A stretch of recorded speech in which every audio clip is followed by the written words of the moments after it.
Erokamano nya Joyce, wadhi nyime kama jotelo mag ODM medo golo paro e wi chich mar ODM kotenore gi chung' margi gi UDA gwenge mag Gine kod Mbii. Kagikoni wach zoning no onge kod rach kendo ok owinjore luoro moro amora bedie. Millicent Adhiambo miyowa ler mathoth. Magi ne omienjo e kinde romo mar jokanyo e sekta mar bodaboda mane obagi e boma ma Kisumu kawuono, romo mane oywayo jotelo elemo mopogore mawuok Kaluo. Kane giloso, Jod Bura Lang'ata Felix Odiwuor owacho ni ODM ok owinjore bed gi luoro mar chungi UDA e gwenge ma Gine kod Mbii ka okoni mano dhi medo ODM bedo gi kwan mamalo mag jokanyo e od bura mamalo. Mae e regionwa mar chama mar ODM. Donge mae regionwa. To kendo wach zoning ni ok rach. Zoning dhi miyo party bed gi jok mang'eny e higi. Donge dhi miyo party bet gi most members of parliament. To kisewacho ni ma region ODM, kendi luorango ka ng'at moro dwa ringo. Iluorango. Donge rita koro jitedo nje pap. Bende omedo ni zoning dhi golo nyaw kuom joluto ombulu kendo miyo gi mijing'o mar biro dwaro wuok oko kar romgi mar luto ombulu ne jotelo madhi dwaro wach mane osir kod jagoro e migawo mar arita Raymond Omolo.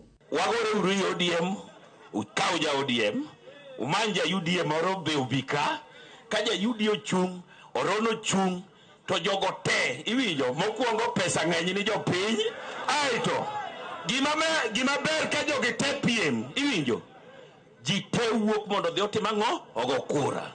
Nikech chopo seche ma ng'ato wacho ni an kaka nosegol ng'atwa e nomination cha, akiano mae, akiano time nadi, an koro ginao, aonge. Wadwa ni ji te wuok go kura, nikech ka ji te wuok go kura eka wachwa mar tutam mar William Samoei Ruto timang'o donjo maber. Kawuono uneno Mheshimiwa Orone Kadonge, Mheshimiwa Owili ni kaindi.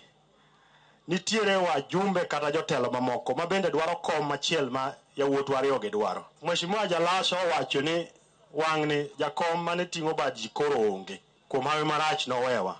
So ng'ato ka ng'ato nyaka userane, nyaka nyiswa gima osetimo kata gik modhi timo momiyo nyaka wamiye thuolo mondo timre nade, mondo telnwa. Omolo bende notiyo gi thuolono mar golo siem ne jotelo mondo owe tim mar nyoyo tulo e kinde rombe mag campaigns mekgi nikech pogruok e paro ka gitiyo gi rowere gino maweyo ka mondo jopiny kethore. To kik wayie ne jatelo mora mora kata jasiasa mora mora ni nikech ok odwar ng'ama gi piem godo kata ok odwar jatelo machielo ni kori mi pesa mo matin mondo idhi kel lweny mang' miyo waketho giwa kata samoro jowa inyore kata tho.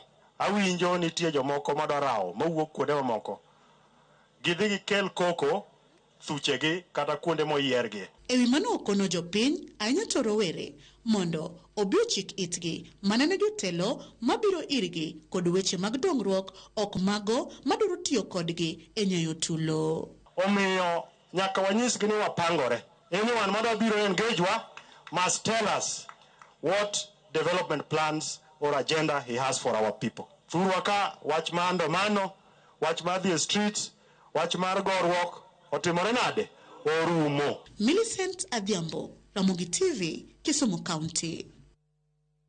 Kaporo antiere weche mag siasa en ni osiep e kind duond bura mar ODM kod UDA ne ochakore higa mar 2024 kendo ne igeno ni odhi yiengo paw siasa to moloyo yiero maduong' mar higa 2027. Kata kamano bang' tho mar ogai machon mar ODM Raila Odinga higa mar 2025